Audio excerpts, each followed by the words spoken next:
Hey, what's up, you guys? Bloody Jacob here. Happy Friday the 13th. And, well, yeah, sort of. I know this video is a little bit late. I had to work pretty late tonight, so I wasn't able to get this video out quite on time like I probably should have. But nonetheless, it's Friday the 13th. That's a big fucking deal, okay? Because, yeah, superstition, whatever, yada yada, stuff like that. But what it really means to us horror geeks is it just makes us think of the Friday the 13th franchise, of course, Jason Voorhees and everything like that. And Jason Voorhees being my favorite slasher of all time. Very, very close with, Freddy and other characters like that, but, Jason, he's my favorite since I was a kid. I'm proud of that. And I thought I would take this opportunity to rank the films, or give my personal ranking, from least favorite to my very favorite. This isn't going to be a very, edited video or anything like that, not that I edit my videos very much anyway.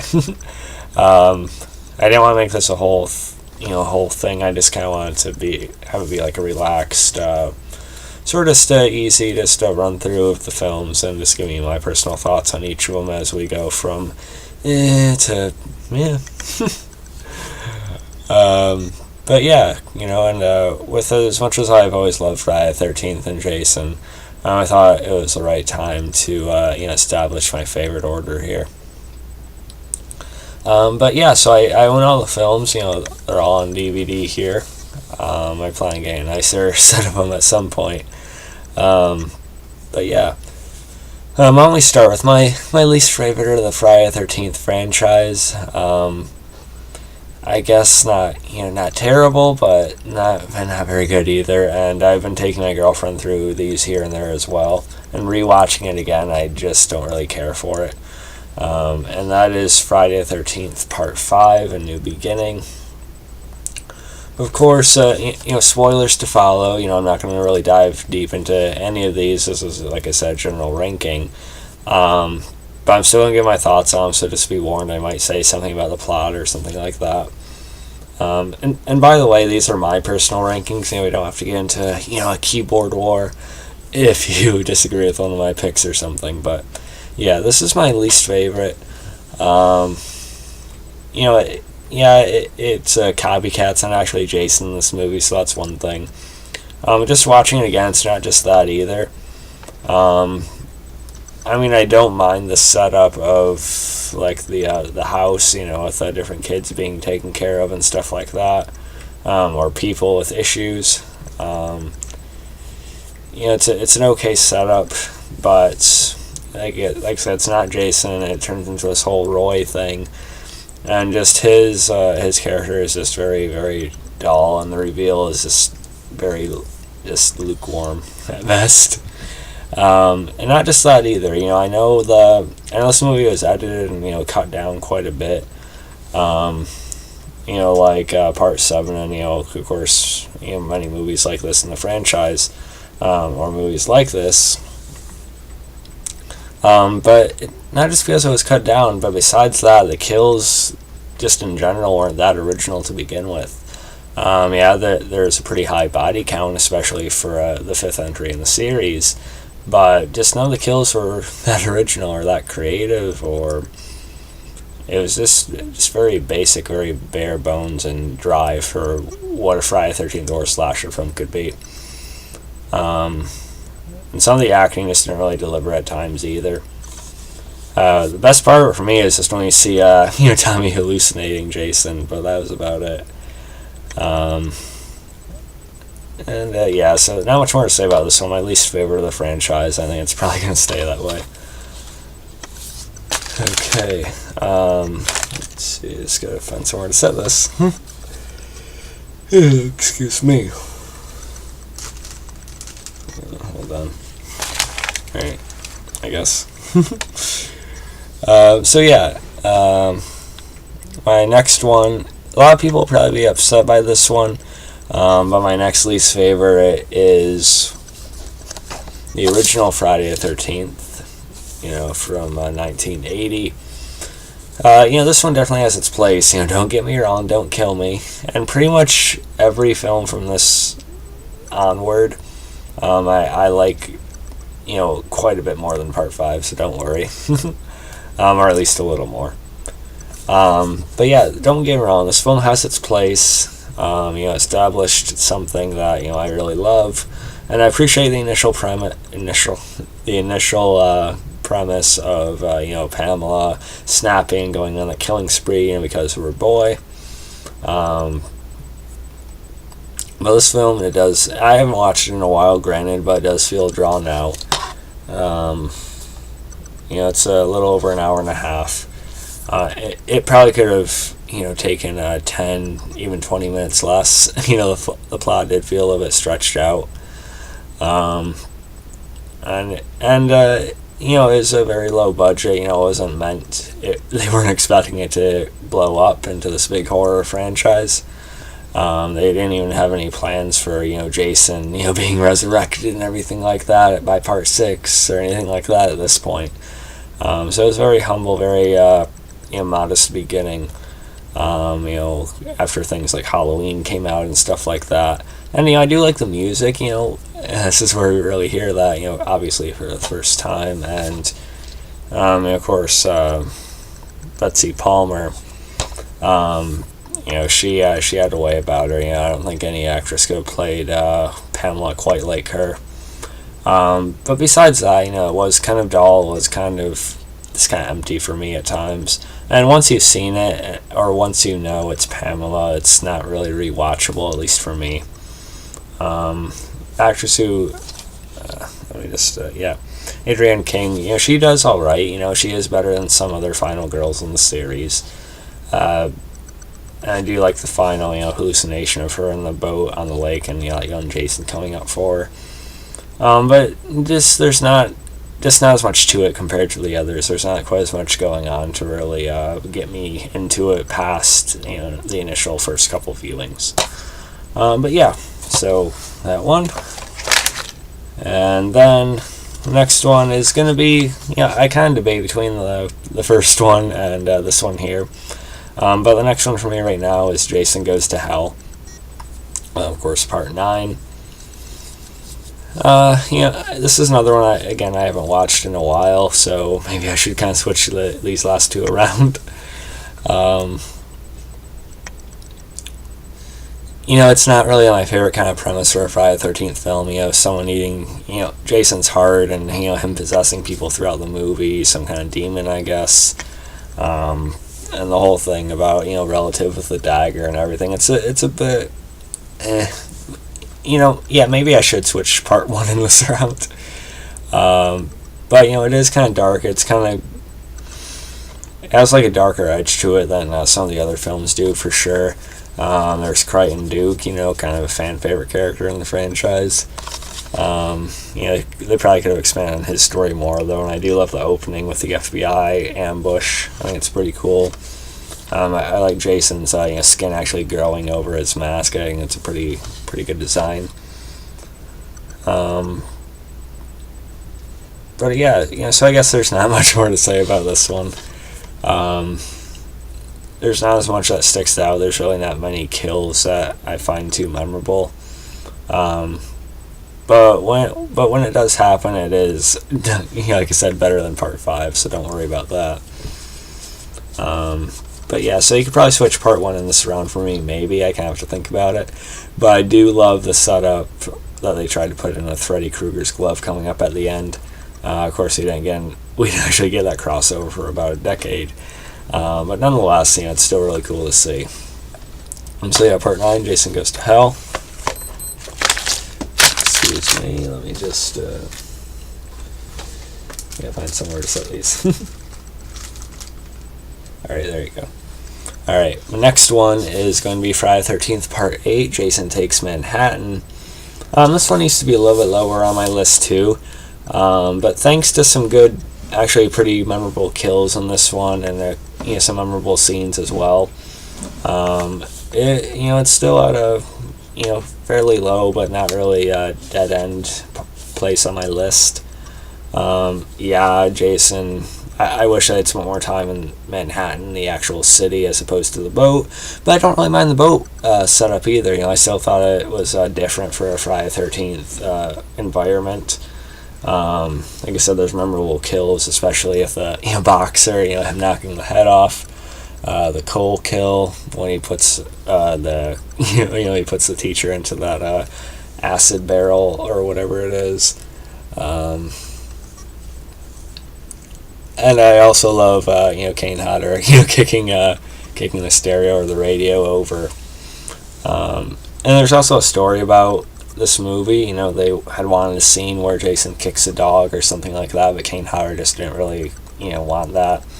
He didn't really think Jason should be that kind of killer, or he doesn't really think it really fits with Jason's nature. Kind of his origin, or the kind of monster he's supposed to be. It's not really with that, and it just speaks on Kane Hodder as a person too, not wanting to do that. So I've always liked hearing that. And not the worst final actress in the world either. So this is definitely not one I watch very often from the series, but one I actually don't mind. Part 8, Jason Takes Manhattan. Although I don't like the ending too much, I'll say that. It just feels kind of redundant and just sort of just eh. But So part 8. And then the next one is going to be Friday the 13th Part 2. Of course, this is where we actually have Jason as the killer for the first time. And after, since playing the Friday the 13th game, which I still need to do a video on, by the way, I have a further appreciation again for the the sackhead Jason. So it's different to see him going around, especially with a pickaxe as his main weapon. I think it was also realistic and nice to see Jason actually getting his revenge for, of course, Adrienne King, killing his mother, Alice, killing Pamela. So you get that in the opening with a screwdriver in her apartment and everything. How did Jason travel that far on his own? And I don't know. I guess when he's determined, he's determined, But I also don't mind the boyfriend in this movie either. I think it was, he did a fine job.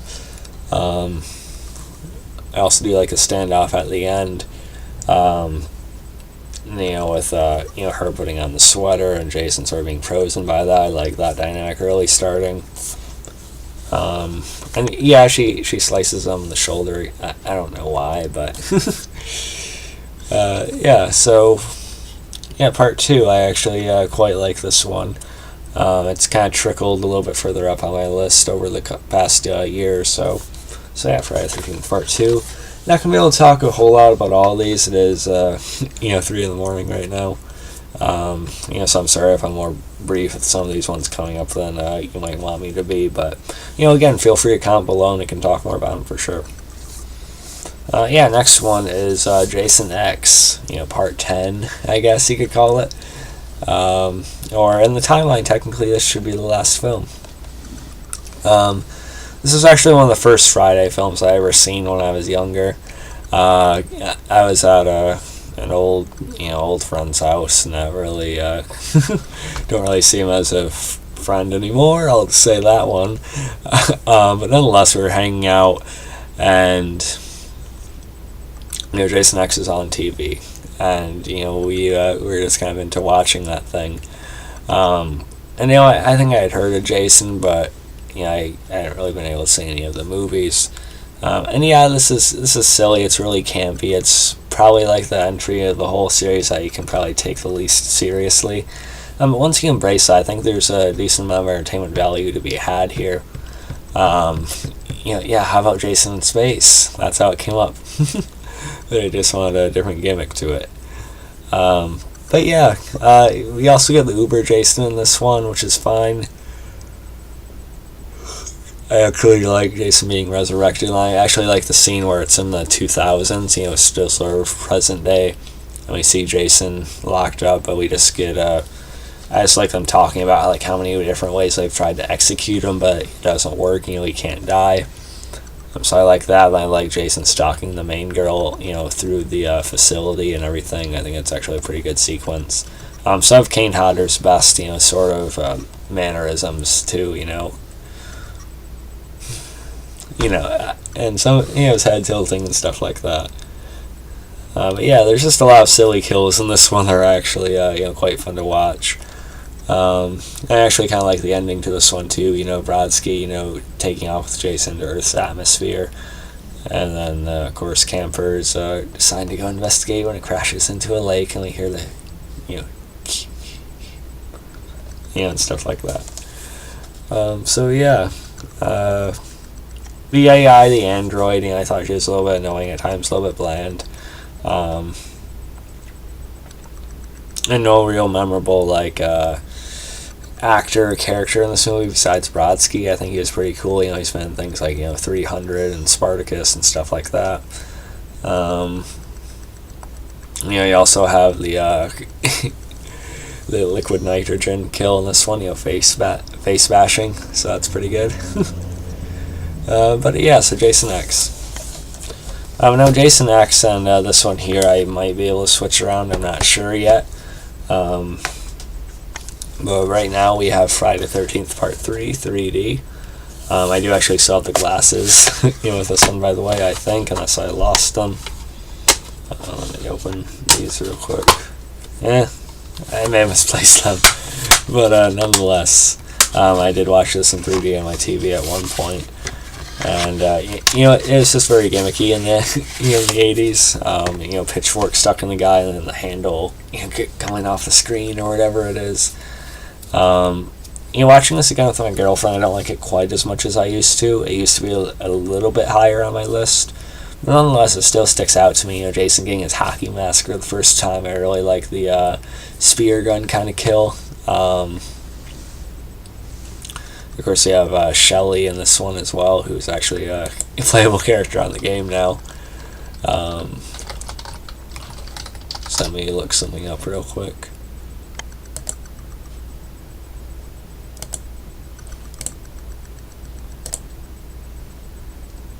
I just want to be sure about a character's name.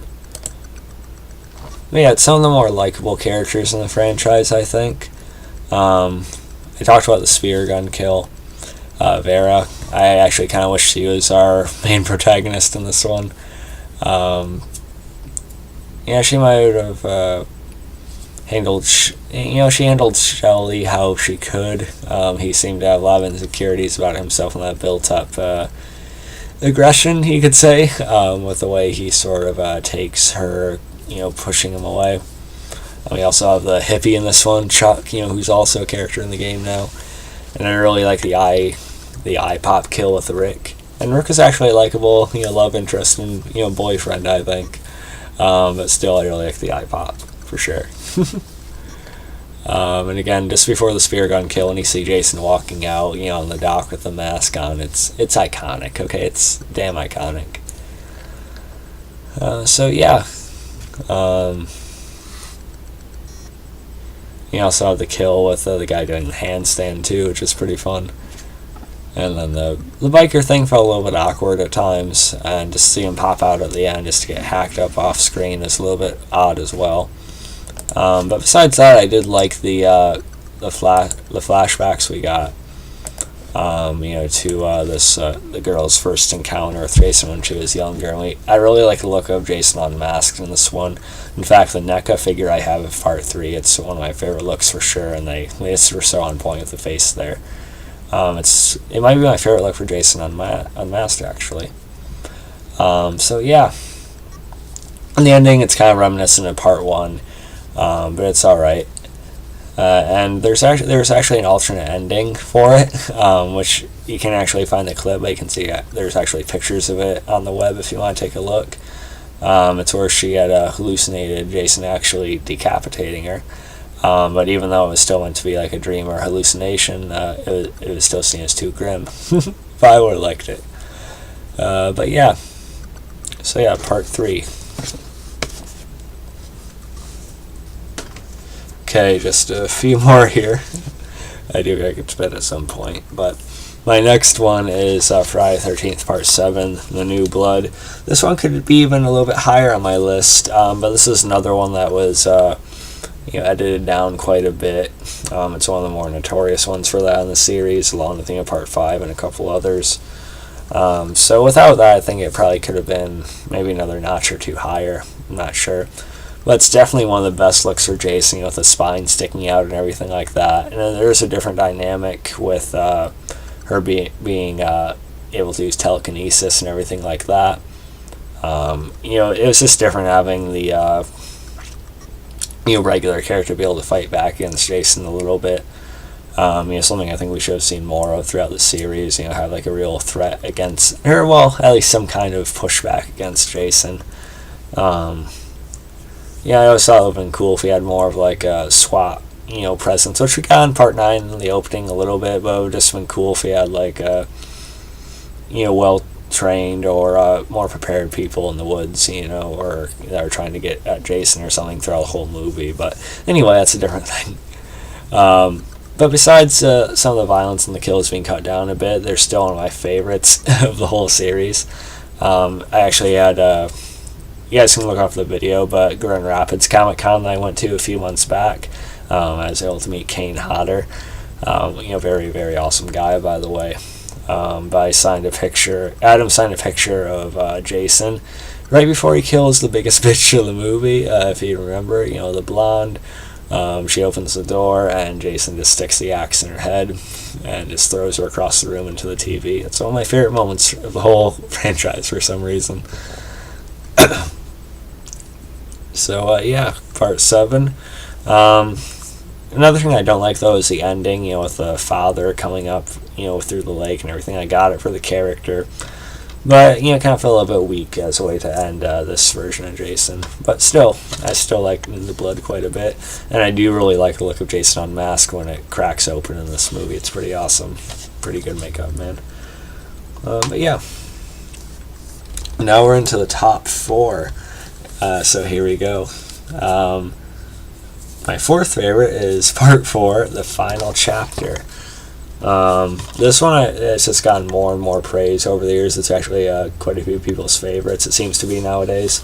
And while we're on Part 4, look up Terror Threads. They do a lot of really cool horror movie apparel. And right now they have a 48-hour sale going on for some custom final chapter shirts, which look really cool, by the way. I'm getting a baseball sleeve one with white sleeves and stuff. It's going to be pretty awesome. After watching this one again with my girlfriend, I like this one even more than I used to. I could even see it moving up one or two more notches. I might have to watch it again on my own. You have Corey Feldman as Tommy Jarvis in this one. First movie with Tommy Jarvis.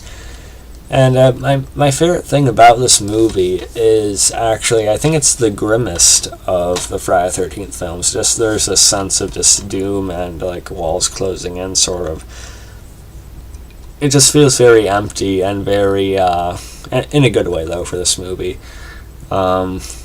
Just like I said, it's more grim in a serious way than usual. I feel like there's like a real danger when watching this movie.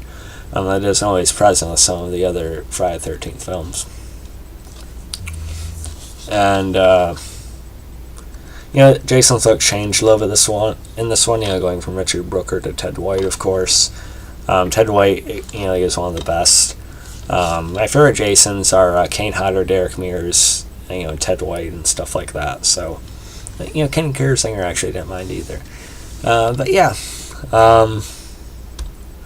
I also quite like the cast in this one too. Besides Corey Feldman, there's a couple others I liked. Let me just go back because I want to get the characters' names right here.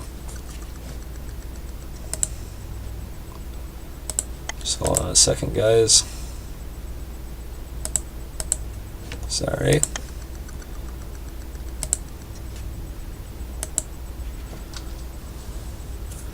But yeah, I like Samantha. I like the the hitchhiker. I also like the opening kills at the morgue with the hacksaw or the surgical hacksaw to the throat. It's kind of odd that basically the mother dies off screen. That is one odd part to it. Again, I'm sure parts of this were edited down as well. I also found the actor who played Ted pretty entertaining too. And, like the one cheesy or kind of off part of the movie is Rob. His sister is actually a victim of Jason's from part 2. And he's supposed to be all ready for Jason to fight him, but he basically, grapples with him a little bit, and he screams, "He's killing me! He's killing me!" This felt really weird. Not in a funny way either. It's honestly a little bit cringe. But nonetheless, this is still a very good movie. And probably one of the films you can really take seriously if you're just showing it to someone from, outside the fandom, perhaps. And then, of course, Corey Feldman's character, Tommy snapping and, all his masks and such, and just snapping and killing Jason.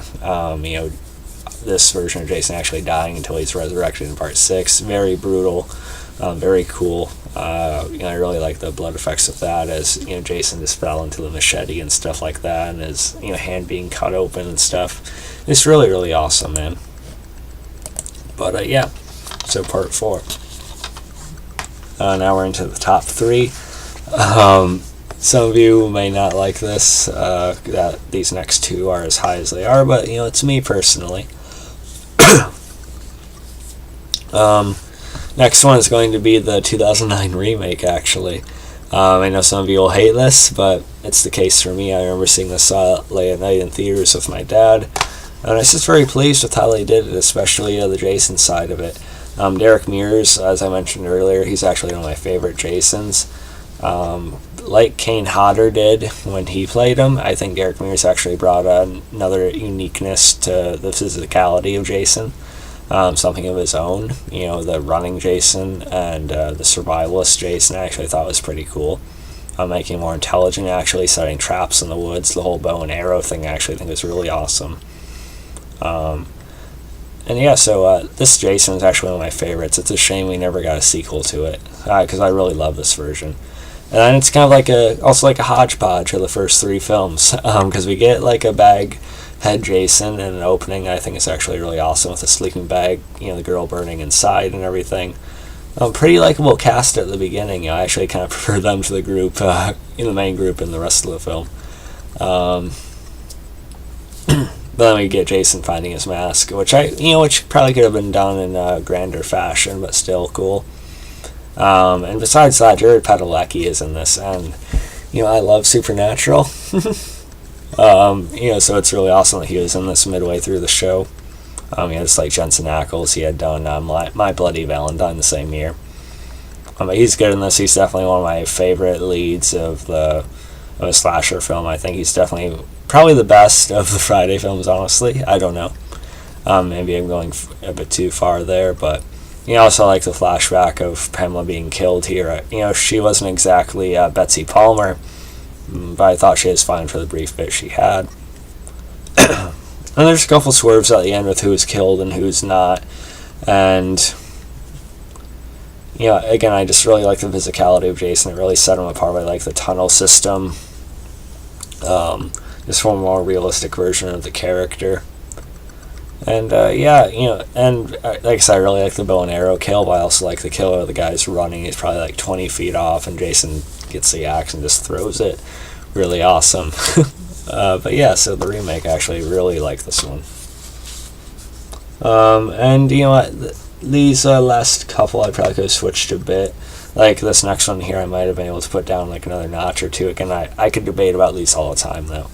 But another one of my very, very, very favorites is Freddy vs. Jason, actually. Now, one could argue this is more of a Nightmare on Elm Street film with Jason in it, which I think is kind of the case, considering it takes place in Springwood and everything. But oddly enough, this is also one of the first, Friday or Nightmare films I've seen. It was weird for me because it was like I seen this and like Alien vs. Predator before any of the other ones. But yeah, so you basically get 2 for 1 in this. You get Jason and you get Freddy. Robert Englund in his last performance. You also have Katharine Isabelle in this one. Katharine Isabelle is my all-time favorite actress. She's awesome. And yeah, she should have been the lead in this movie. There's some kind of behind-the-scenes issues with her and Ronnie Yu. Which is kind of unpleasant to know, but it's the case. But Catherine Isabelle, nonetheless, she's still pretty entertaining as Gib. We should have had more of her. Brendan Fletcher is also in this. And I sort of like the setup of the town trying to forget Freddy, or at least kind of taking away everyone who was obsessing over him or who had them in their minds, to try and stop him, to contain the fear, to take away his power, and him awakening Jason to try and reestablish that, only to realize he can't control him is really good. Like Freddy coming to Jason in the beginning as his mother. And I just love the fight scenes in this too. Yeah, it's actiony, you could say. But Freddy just realizing Jason is immortal, definitely backfired, because he actually is. It wasn't just a speech he made up. Because even in the dream world, Freddy couldn't really kill Jason. Why won't you die? And Kane Hodder should have played Jason in this one, but Ken Kirzinger did a fine job for the kind of Frankenstein type Jason we got in this movie. Yeah, I think Jason probably could have moved a little bit differently. But besides that, I actually really like the way Jason was written in this movie. Yeah, some people might not like the anti-hero Jason of this one. I actually thought he was written in a more dynamic and kind of compelling way than usual. Definitely kind of really showed the differences between the characters, I think, and their nature. But yeah, and the battle and the final fight, it's probably a bit over the top, but it's bloody as fuck, and I thought it was entertaining as hell for sure. It's definitely a good payoff for fans of both franchises. And then you have like the wink and the neutral. Jason kind of ends up winning after Freddy's distracted. It's brutal as hell. Jason tearing off Freddy's arm and then stabbing him through the torso with his own glove. And I really like the final shot of Laurie tossing the machete back into the water with Jason as he slowly lets himself sink to the bottom. It's really cool. And then you have Freddy, still his head decapitated, but him winking to the audience at the end, so they got that. But yeah, Freddy versus Jason. And my number one, my favorite Friday the 13th Jason movie. And again, I could have switched, a couple of these around a little bit, but after rewatching part 6 again with my girlfriend, my favorite is definitely going to be Jason Lives. Almost like the perfect example of what a Friday the 13th film could be at its best. It has this gloomy atmosphere to it. There's a lot of fun to be had with it as well. It has this emptiness, this this atmosphere to it that's actually really nice. There's a lot of really nice shots of fog and just empty streets and stuff like that. I think works really well in the camp. It has more of a tone to it than ever, I think. And I definitely like the ones with Jason, seeing the kids as well. He doesn't attack them, he just kind of watches them and just looks at them. And I think it makes sense that Jason wouldn't necessarily kill, little kids anyway. With what happened to him and stuff. I think it actually works for the character. Really cool kills in this, from the paintball thing to the way the daughter's sheriff father is killed and his back being just bent completely backwards. And I didn't mind the actor playing Tommy Jarvis in this one. Not quite as memorable as Corey Feldman in part 4, but definitely better than the actor in part 5, at least for me, which is why he was used in the video game. And the gardening gloves and everything, but still I think a pretty cool look to Jason. And I really love the opening of him being resurrected. It's very just it doesn't make sense. The lightning and just being struck off the fencing and the ground and everything. But Jason looks awesome unmasked, and it's just shot really well at the grave with the rain and everything like that. And Jason is punching through the guy's body. It's definitely one of my favorite parts of the whole series.